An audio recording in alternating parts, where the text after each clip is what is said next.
Assalamualaikum warahmatullahi wabarakatuh. Kami dari kelompok 5 akan menjelaskan tentang standar costing 1. Kelompok kami beranggotakan Aditya Rizky absen 2, Ersa absen 16, Mauriska absen 11, dan Muhammad Aditya absen 29. Sebelum membahas lebih lanjut, alangkah baiknya kita mengetahui tentang topik besarnya terlebih dahulu. Yang pertama ada konsep dasar. Yang kedua ada standar costing untuk direct cost. Yang ketiga ada variance untuk direct cost. Dan yang keempat ada mencatat standar costing. Lalu, yang pertama kita akan bahas tentang konsep dasar. Konsep dasar dari standar costing itu bisa kita simpulkan bahwa biaya untuk membuat satu unit produk pada periode tertentu yang sudah ditetapkan terlebih dahulu. Lalu ada input standar. Input standar di sini kita memiliki 3 input standar. Yang pertama itu ada unit standar cost atau standar price, lalu standar quantity atau SQ atau standard price atau SP.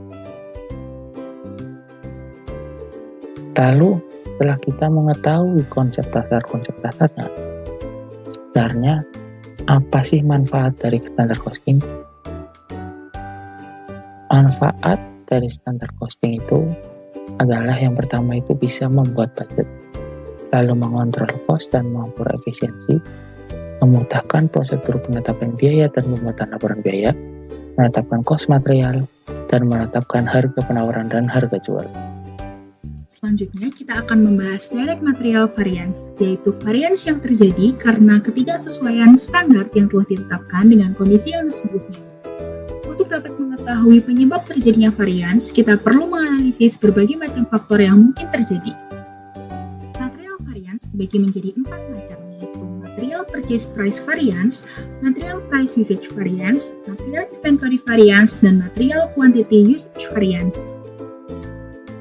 Untuk mengetahui total material variance, kita dapat menjumlahkan material price variance dan material quantity variance, di mana material price variance dibagi menjadi purchase dan usage. Begitu pula dengan material quantity variance yang dibagi menjadi purchase dan usage. Dalam menentukan direct material variance, terdapat 2 titik pengakuan, yaitu pengakuan pada saat purchase dan pengakuan pada saat usage. Pada saat purchase, kita mengakui purchase price variance dan inventory variance, sedangkan pada saat usage, kita mengakui price usage variance dan quantity. Berikut adalah contoh perbedaan 2 titik pengakuan tersebut. Pada saat pembelian, kita mengakui purchase price variance dan material inventory variance. Pada saat barang tersebut digunakan, kita akan mengakui quantity variance dan price usage variance. Material purchase price variance adalah selisih antara harga yang dibeli, yaitu actual price dikali purchase quantity dengan harga bahan standar, yaitu standard price dikali purchase quantity. Jika aktual lebih dari standar, maka disebut unfavorable, dan sebaliknya disebut favorable.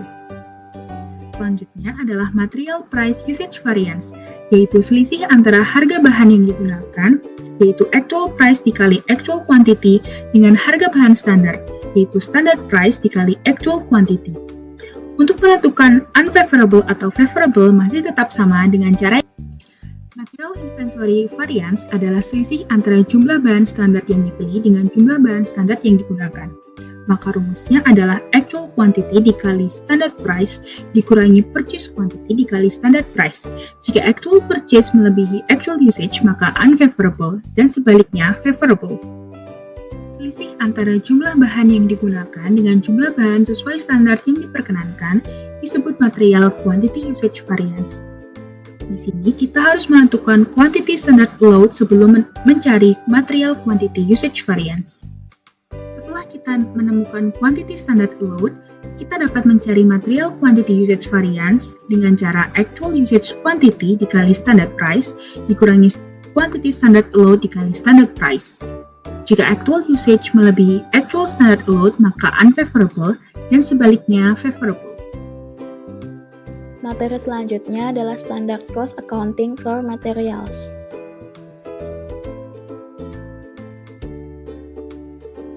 Penyebab varians pada DM, tanggung jawab dibebankan kepada Purchasing Department. Yang pertama, kemungkinan ada tidaknya diskon pembelian yang kita dapatkan pada saat melakukan pembelian bahan baku. Kedua, kualitas atas bahan baku yang dibutuhkan. Yang ketiga adalah metode pengiriman bahan baku.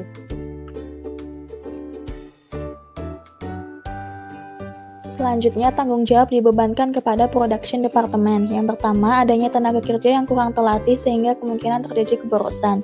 Yang kedua, kesalahan pada mesin pabrik. Dan yang ketiga adalah kelalaian pekerja.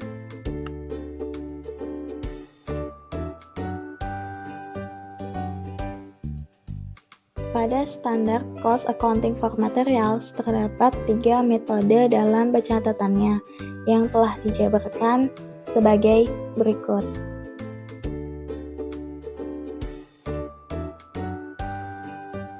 Berikut ini adalah contoh soal kasus untuk standard costing materials. Untuk pencatatan jurnal metode pertama, materials ada di debit dan account payable atau cash ada di kredit. Sedangkan MPPV tergantung apakah dia favorable atau unfavorable sesuai perhitungan yang ada di bawah ini.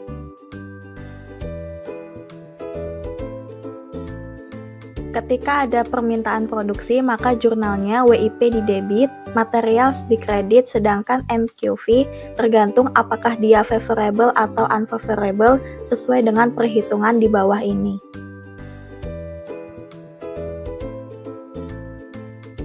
Pada metode kedua, material dicatat pada harga aktual ketika diterima. Price usage variance dicatat ketika diminta untuk produksi.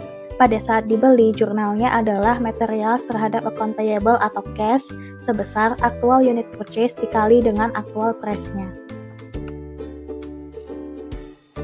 Lalu jurnal untuk ketika diminta untuk produksi adalah untuk WIP dan MQV sama dengan metode 1, lalu material di kredit, sedangkan MPUV sesuai apakah dia unfavorable atau favorable sesuai dengan perhitungan di bawah ini. Pada metode ketiga ini, jurnal pada waktu barang diterima adalah sama dengan metode pertama. Lalu, jurnal pada waktu diminta untuk produksi yaitu sama dengan metode 1 ditambah dengan jurnal untuk mentransfer MPPV ke Price Usage Variance, seperti yang tertera pada di bawah ini. Selanjutnya, kita bahas tentang labor variance. Secara umum, labor variance dibagi menjadi 2, yakni labor rate variance dan labor efficiency variance. Kita bahas yang pertama, yakni labor efficiency variance. Labor efficiency variance adalah variance yang muncul ketika terjadi perbedaan antara actual direct labor hours dan budgetednya. Jika aktual lebih besar daripada budgeted, maka bersifat unfavorable. Jika aktual lebih kecil daripada budgeted, maka bersifat favorable.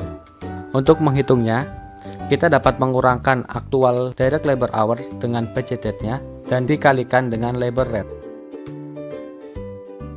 Berikut ini adalah contoh penerapan labor efficiency variance.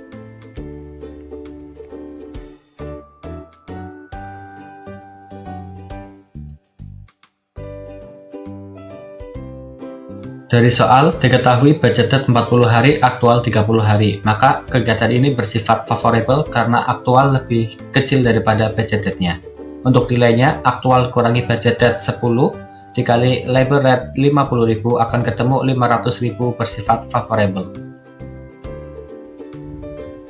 Berikut ini adalah jurnalnya.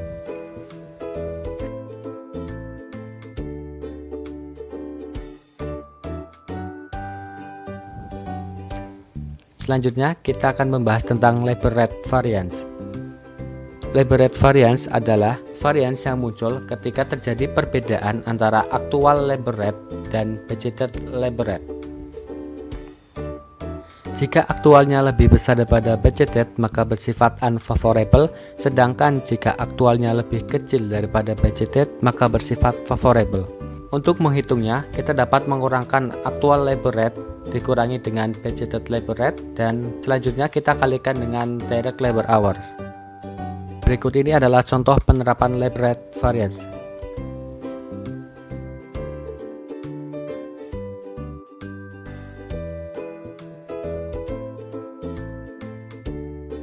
Dari soal diketahui jumlah meja 200, aktual labor rate 110.000 dan budgeted rate 100.000.